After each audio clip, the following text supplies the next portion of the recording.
Hello students, SV children academy के online classes में आपका स्वागत है। 12th क्लास के अंदर हमारा जो लेसन था वो था इलेक्ट्रोकेमिस्ट्री और आज हम इलेक्ट्रोकेमिस्ट्री में गैल्वेनिक सेल के विद्युत वाहक बल की बात करेंगे कि उसको कैसे ज्ञात किया जाता है।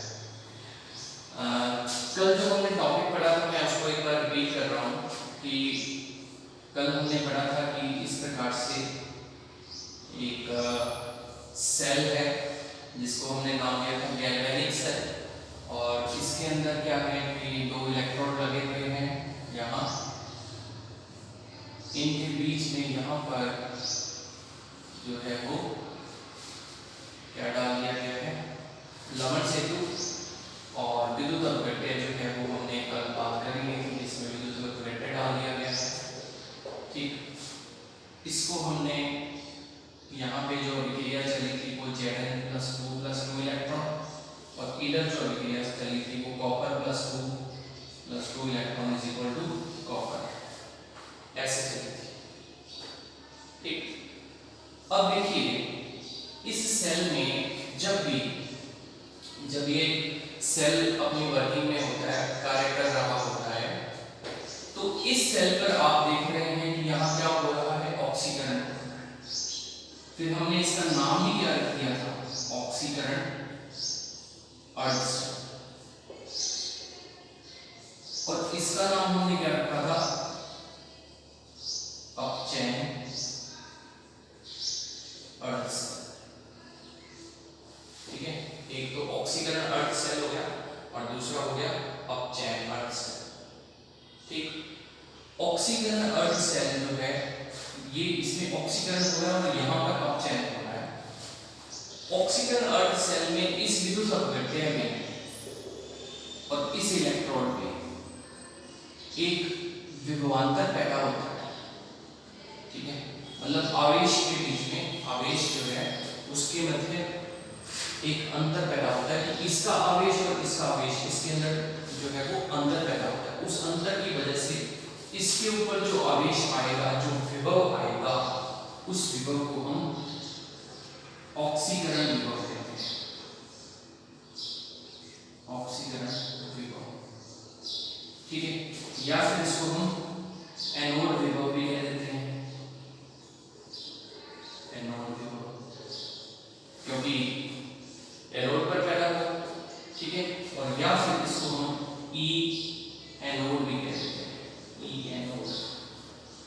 ऐसे इसके ऊपर अपचयन हो रहा है तो हम यहाँ पर जो इस सिरे पर जो विभव पैदा होगा उसको हमने अपचयन विभव कह दिया। और क्योंकि ये कैथोड है तो इसको हमने कैथोड विभव कह दिया, क्योंकि ये जो है कैथोड है इसको हमने ई कैथोड कह दिया। ठीक, तो आप देख रहे हैं कि गैल्वेनिक सेल में जो दोनों सेल हैं, दोनों सेल पर एक विभव पैदा हो रहा है या इलेक्ट्रोड विभव जो है वो पैदा हो रहा है। इन दोनों विभवों के मध्य जो अंतर होगा उस अंतर को ही क्या कहा जाता है, सेल का विद्युत वाहक बल कहा जाता है। तो देखिए सेल का विद्युत वाहक बल, सेल का विद्युत वाहक बल, इसको प्रदर्शित करने का तरीका है ई सेल। ठीक है, ई सेल कहेंगे अपने को, जैसे हमने ई कैथोड पर जो हुआ उसको ई कैथोड कह दिया, एनोड पर जो हुआ उसको ई एनोड कह दिया। ऐसे ही जो सेल पर पैदा हो रहा है, पूरे सेल का जो विद्युत वाहक बल है उसको हमने ई सेल कह दिया। तो ई सेल का फॉर्मूला बनेगा E cell is equal to E,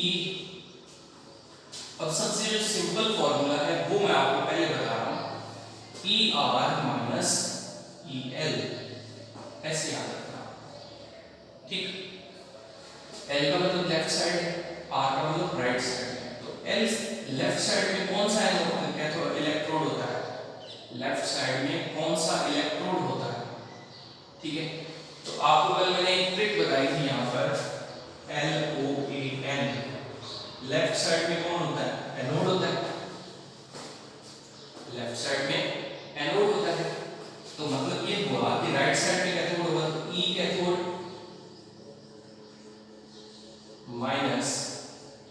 E N. Clear है? E cathode minus E anode, यानी कि कैथोड पर क्या हो रहा है, रिडक्शन हो रहा है या अपचयन हो रहा है, तो हम यहां लिखेंगे ई अपचयन विभव माइनस ई ऑक्सीकरण विभव।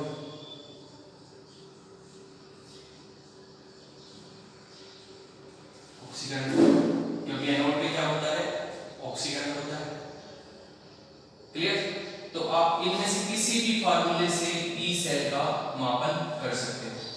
ये सारे के सारे जो है सेल के विद्युत वाहक बल को ज्ञात करने के फार्मूले हैं। वास्तव में ये एक ही फार्मूला है, एक ही फार्मूला है, इसको लिखा हमने अलग अलग तरीके से है। ठीक है भाई? तो ये आपको याद रखना है। जैसे ये अपचयन विभव है, ये ऑक्सीकरण विभव है, तो इसके बीच में भी एक रिलेशन होता है। किसी भी धातु का जो अपचयन विभव होता है ना, उतना ही उसका ऑक्सीकरण विभव होता है। ठीक है? आगे अपने एक सारणी पढ़ेंगे, तो ये चाहे ऑक्सीकरण विभव हो चाहे अपचयन विभव हो, ये इनके मान जो है आपस में बराबर होते हैं। किसी भी धातु का जो अपचयन विभव होगा वो ही उसका ऑक्सीकरण विभव होगा, लेकिन फर्क ये है कि दोनों के चिन्ह जो है वो विपरीत होंगे। जैसे मैं एक एग्जांपल से आपको बताता हूं कि जैसे कॉपर है, ठीक है, Cu, इसका अपचयन विभव, इसका अपचयन विभव जो है वो है प्लस 0.34 वोल्ट, इतना अपचयन विभव। तो इसका ऑक्सीकरण कॉपर का कितना होगा, Cu का ऑक्सीकरण विभव कितना होगा,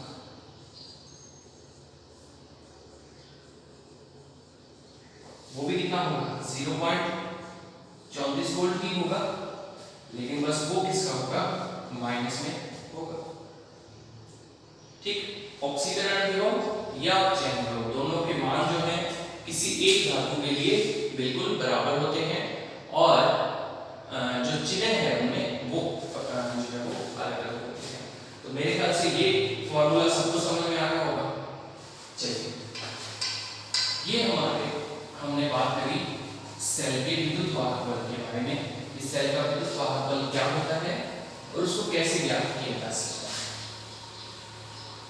आगे हम बात करेंगे इलेक्ट्रोड विभव के बारे में कि इलेक्ट्रोड विभव जो है वो क्या होता है। तो देखिए,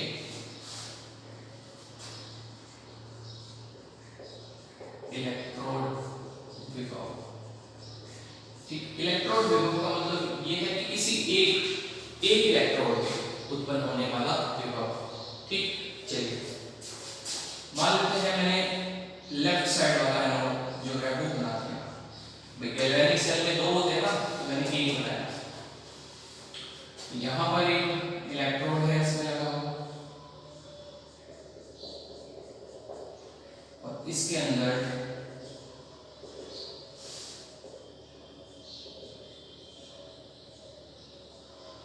ये हमने क्या कर दिया, यहाँ पर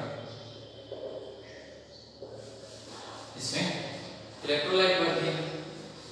इसके अंदर जो इलेक्ट्रोलाइट भरा हुआ है वो है ZnSO4, और इसके अंदर इलेक्ट्रोड जो है वो जिंक हमने छड़ के रूप में लगाया हुआ है। अब जो ZnSO4 है वो Zn+2 SO4 - 2 Zn+2 SO4 - 2 Zn+2 SO, इस तरीके से क्या है, सारे के सारे आयंस जो है वो इसके अंदर जो है वो बिखरे हुए हैं। अब क्या होगा कि जो जिंक है वो अपने इलेक्ट्रॉन त्याग रहा है और किसमें बदल रहा है, Zn+2 में बदल रहा है। Zn+2 में बदल रहा है, यानी कि इस विलयन के अंदर Zn+2 की जो मात्रा है वो बढ़ती जाएगी। ठीक? और क्योंकि ये इलेक्ट्रॉन त्याग रहा है तो इस सिरे पर इलेक्ट्रॉन बढ़ते जाएंगे। ठीक है? पूरे विलयन के अंदर Zn+2 बढ़ रहे हैं, और इस जो छड़ है, छड़ के ऊपर कौन सा आवेश बढ़ रहा है, नेगेटिव आवेश बढ़ रहा है। छड़ जो है वो धीरे धीरे गलना स्टार्ट हो जाएगी, क्योंकि वो किसमें बदलने लगी है, अब वो Zn+2 में बदलने लगी है। तो इस प्रकार से छड़ बदल रही है धीरे धीरे धीरे धीरे। अब इस प्रक्रिया में क्या होता है कि इस इलेक्ट्रोड पर एक आवेश उत्पन्न होता है। अभी मैंने जैसे आपको बताया कि जो विलयन है उस विलयन का जो आवेश है और इस छड़ का जो आवेश है, इन दोनों के बीच में अंतर पैदा होता है। उस अंतर के कारण इस छड़ पर एक नेट, एक परिणामी विभव पैदा होता है। उस विभव को हम क्या कह देते हैं, इलेक्ट्रॉन विभव कहते हैं। क्लियर? अब जैसे देखो कि जब इसमें Zn+2 आयन बढ़ जाएंगे तो जो छड़ है वो तो नेगेटिव है, उसके ऊपर तो नेगेटिव चार्ज है, लेकिन इसके चारों ओर कौन से चार्ज हो जाएगा, +2 +2 +2। Zn+2 तो हो ही नहीं सकता +2, ठीक है। तो ये +2 चार्ज और ये नेगेटिव चार्ज के बीच में जो चार्ज डिफरेंस है, जो आवेश के अंतर है, उस अंतर को ही हम क्या कह देते हैं, इलेक्ट्रॉन विभव कह देते हैं। तो इसके ऊपर क्योंकि ऑक्सीकरण हो रहा है तो इस इलेक्ट्रॉन विभव को हमने क्या नाम दे दिया था, ऑक्सीकरण विभव। और जो यहाँ जो इलेक्ट्रॉन था उस पे अपचयन हो रहा था तो उसको हमने नाम दे दिया था अपचयन विभव। क्लियर? तो इनको, ये जो आवेश जो इस छड़ के ऊपर पैदा हो रहा है उसको ही हम क्या कह देते हैं, इलेक्ट्रॉन विभव कहते हैं। ठीक है। इलेक्ट्रॉन विभव को ज्ञात कैसे किया जाता है, कौन सी विधि अपनाई जाती है और उसकी वैल्यू कैसे निकाली जाती है, इलेक्ट्रॉन विभव का मान कैसे निकाला जाता है, ये हम नेक्स्ट वीडियो के अंदर पढ़ेंगे। Thank you.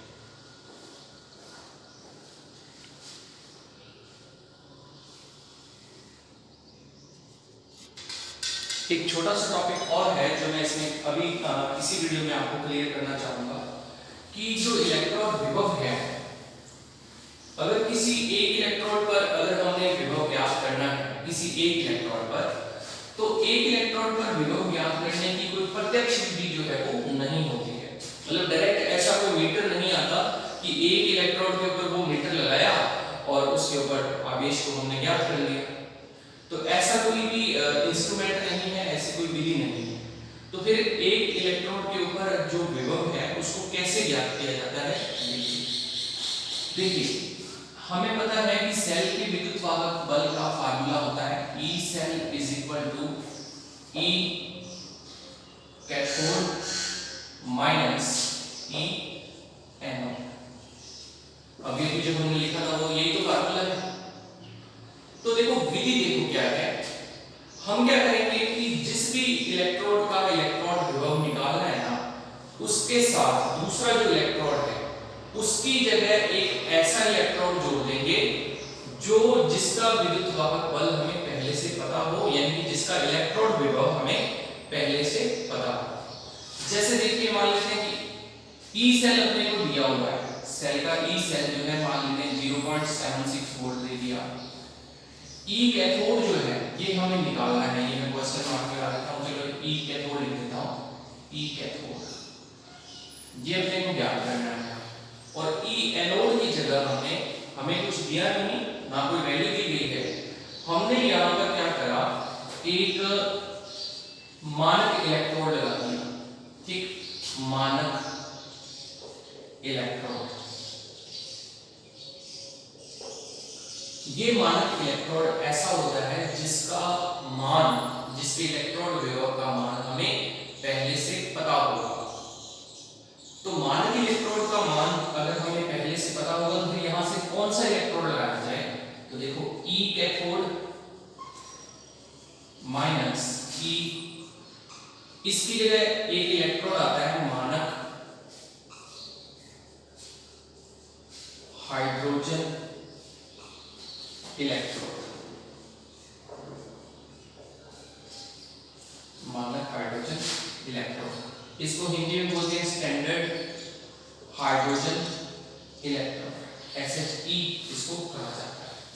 मानक हाइड्रोजन इलेक्ट्रोड जो है इसका जो इलेक्ट्रॉन विभव है वो 0 होता है। ठीक है, इसका इलेक्ट्रॉन विभव जो है वो कितना होगा, ऐसा माना गया है कि इसका इलेक्ट्रॉन विभव 0 होगा। ठीक, तो अब देखो कि अगर इसका इलेक्ट्रॉन विभव 0 होगा तो हम यहाँ पे क्या रख देते हैं, जीरो, ये जीरो रखा, ये जीरो हो गया। तो ई कैथोड की वैल्यू निकालने में कहां दिक्कत आ रही है? कैसे निकालेंगे ई कैथोड की वैल्यू? भाई ये तो जीरो हो गया तो ये तो खत्म ही हो गया, तो ई कैथोड कितना आ जाएगा? 0.76 वोल्ट आ जाएगा। ठीक, तो ये इसका तरीका होता है कि अगर किसी भी इलेक्ट्रोड का इलेक्ट्रॉन विभव आपने निकालना है तो उसी इलेक्ट्रोड के साथ जो दूसरा आप जोड़ोगे वो मानक हाइड्रोजन इलेक्ट्रोड जोड़ दोगे, और मानक हाइड्रोजन इलेक्ट्रोड का विभव जो है वो कितना होता है? 0 होता है। ठीक, जैसे अगर हमें एनोड का इलेक्ट्रॉन विभव निकालना होता तो हम क्या करते हैं, इसकी जगह स्टैंडर्ड हाइड्रोजन इलेक्ट्रोड या मानक हाइड्रोजन इलेक्ट्रोड जोड़ देते हैं, और ये क्या बन जाता? ई सेल बन जाता। E cell is equal to E SH minus E anode. Clear? अब इसमें अपने को ये जो है इसका तो वैल्यू जो अपने को पता ही है कि जीरो होगी, तो जीरो होगी तो एनोड माइनस का है तो ई सेल का मान अपने को दिया होगा, तो हमने इसकी वैल्यू निकाल लेंगे। मतलब ये हुआ कि जो मानक हाइड्रोजन इलेक्ट्रोड होगा, मानक हाइड्रोजन इलेक्ट्रोड जो होगा, अगर उसको हमने कैथोड की जगह जोड़ा, अगर उसको कैथोड की जगह जोड़ा तो वो किसकी तरह क्या होगा? उसके ऊपर अपचयन होगा, और अगर हमने उसको एनोड की जगह जोड़ा तो फिर उसके ऊपर क्या होगा? ऑक्सीकरण होगा। यानी कि स्टैंडर्ड हाइड्रोजन इलेक्ट्रोड या मानक हाइड्रोजन इलेक्ट्रोड जो है वो इस प्रकार का इलेक्ट्रोड है जिसके ऊपर ऑक्सीकरण भी हो सकता है और अपचयन भी हो सकता है, क्योंकि इसके ऊपर ऑक्सीकरण और अपचयन दोनों ही होते हैं, तो इसलिए इसको एनोड के रूप में भी यूज किया जा सकता है और कैथोड के रूप में भी यूज किया जा सकता है। अगर मैं इलेक्ट्रोड विभव की बात करूं तो मानक हाइड्रोजन इलेक्ट्रोड के विभव का मान 0 होता है। इसको हम किसी भी इलेक्ट्रोड विभव का मान ज्ञात करने में वो यूज कर सकते हैं। अब हमारे लिए जो क्वेश्चन बनेगा वो बनेगा कि मानक हाइड्रोजन इलेक्ट्रोड की संरचना लिखिए। तो उसकी संरचना जो है ये एग्जाम में भी क्वेश्चन आया हुआ है कि मानक हाइड्रोजन इलेक्ट्रोड की संरचना तथा उस पर होने वाली अभिक्रियाएं लिखिए। तो ये अभिक्रियाएं और इसकी संरचना जो है वो हम नेक्स्ट वीडियो के अंदर पढ़ेंगे। तो ये छोटा सा टॉपिक जो था वो मैंने आपको इसके साथ ही करवा दिया ताकि कल हम सीधा इसकी संरचना से जो है